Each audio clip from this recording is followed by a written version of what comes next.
Haleluya, haleluya, haleluya. Bukan kamu yang memilih aku, tetapi akulah yang memilih kamu. Aku telah menetapkan kamu, supaya kamu pergi dan menghasilkan buah, dan buahmu itu tetap. Haleluya, haleluya, haleluya. Tuhan bersamamu. Inilah Injil suci menurut Santo Lukas. Pada suatu hari Yesus menunjuk 70 murid, lalu mengutus mereka berdua-dua mendahuluinya ke setiap kota dan tempat yang hendak dikunjunginya. Katanya kepada mereka, "Tuaian memang banyak, tetapi sedikitlah pekerjanya. Karena itu mintalah kepada Tuan yang empunya tuaian, supaya ia mengirimkan pekerja-pekerja untuk tuaian itu. Pergilah, camkanlah. Aku mengutus kamu seperti anak domba ke tengah-tengah serigala. Janganlah membawa pundi-pundi atau bekal atau kasut, dan janganlah memberi salam kepada siapapun selama dalam perjalanan. Kalau kamu memasuki suatu rumah, katakanlah terlebih dahulu, damai sejahtera bagi rumah ini. Dan jika di situ ada orang yang layak menerima damai sejahtera, maka salammu itu akan tinggal padanya. Tetapi jika tidak, salammu itu akan kembali kepadamu. Tinggallah dalam rumah itu, makan dan minumlah apa yang diberikan orang kepadamu, sebab seorang pekerja patut mendapat upahnya. Janganlah berpindah-pindah rumah. Jika kamu masuk ke dalam sebuah kota dan kamu diterima di situ, makanlah apa yang dihidangkan padamu dan sembuhkanlah orang-orang sakit yang ada di situ, dan katakanlah kepada mereka, kerajaan Allah sudah dekat padamu." Demikianlah sabda Tuhan. Ibu, bapak, saudara-saudari yang terkasih dalam Tuhan, Lukas menjadi penulis Injil.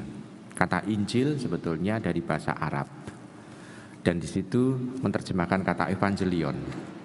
Evangelion di situ sebetulnya mau mengatakan bahwa itu adalah kabar sukacita atau kabar baik.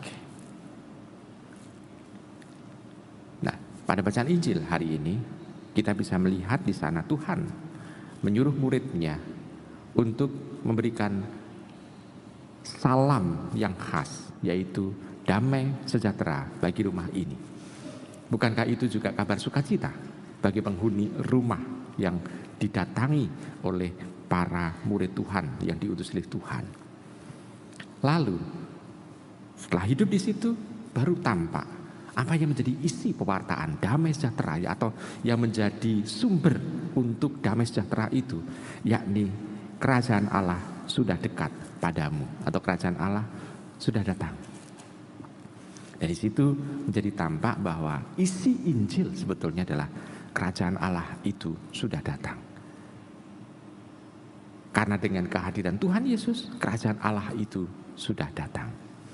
Maka Injil bukan sekali-sekali itu isinya adalah buku, bukan. Injil itu juga bukan buku yang turun dari surga ke bumi, bukan. Inti Injil adalah kehadiran Tuhan Yesus, yang ditunjukkan oleh Tuhan Yesus di sana, memberikan damai sejahtera, dan sekaligus juga di sana mau menampakkan bahwa dalam diri Tuhan Yesus itu kerajaan Allah sudah datang. Maka kalau ditanya mengenai Injil itu isinya apa, ya isinya tentang Tuhan Yesus. Bukan Tuhan Yesus membawa Injil, bukan. Tuhan Yesus itu sendiri adalah Injil, sang Injil itu. Maka pada para rasul, zaman para rasul tidak mewartakan Injil dalam berupa buku. Belum ada buku Injil. Yang ada adalah sharing iman, yang membuat orang atau para pendengarnya, para pengikut Tuhan bisa merasakan bahwa Tuhan Yesus itu hadir di tengah-tengah mereka. Ini terjadi karena sharing, pemberian diri, mereka membagikan itu. Nah, diutus berdua-dua itu untuk memperlihatkan bahwa sharing ini isinya adalah kesaksian. Kesaksian yang memang menjadi tugas para murid untuk kita semua. Nah, baik, ini tugas dari Tuhan Yesus untuk kita. Lalu bagi diri kita harus melakukan apa? Ibu, bapak, saudara-saudara terkasih dalam Tuhan. Karena pewartaan ini berupa sharing, sebetulnya lebih berdaya guna adalah pasangan suami istri untuk mewartakan Injil dibanding dengan kami, para imam. Kalau para imam kan sendiri-sendiri. Sedangkan kalau suami istri kan berdua-dua sebetulnya.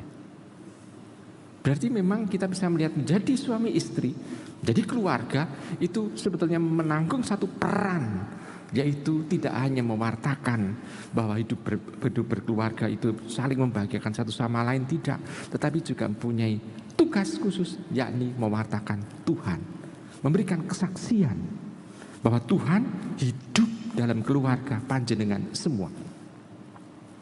Dari situ Anda itu sebetulnya sudah mewartakan Injil pula.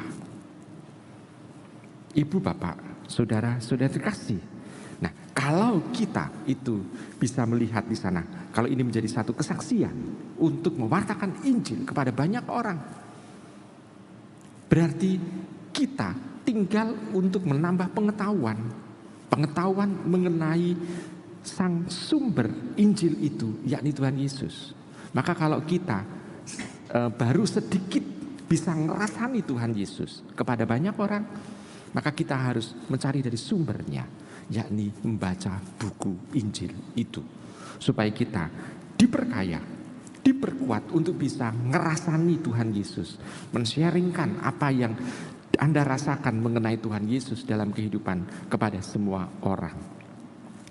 Ibu, bapak, saudara terkasih, bukankah dengan kita itu diutus untuk membagikan kebahagiaan, damai, dan isinya adalah kerajaan surga sudah datang, atau kerajaan Allah itu sudah datang. Kita sudah menjadi sang pewarta itu, sehingga kita mewartakan Tuhan, bukan Tuhan yang kita hafalkan, bukan pengetahuan yang kita hafalkan, tetapi apa yang sudah kita hidupi dan kita rasakan. Selamat merenungkan.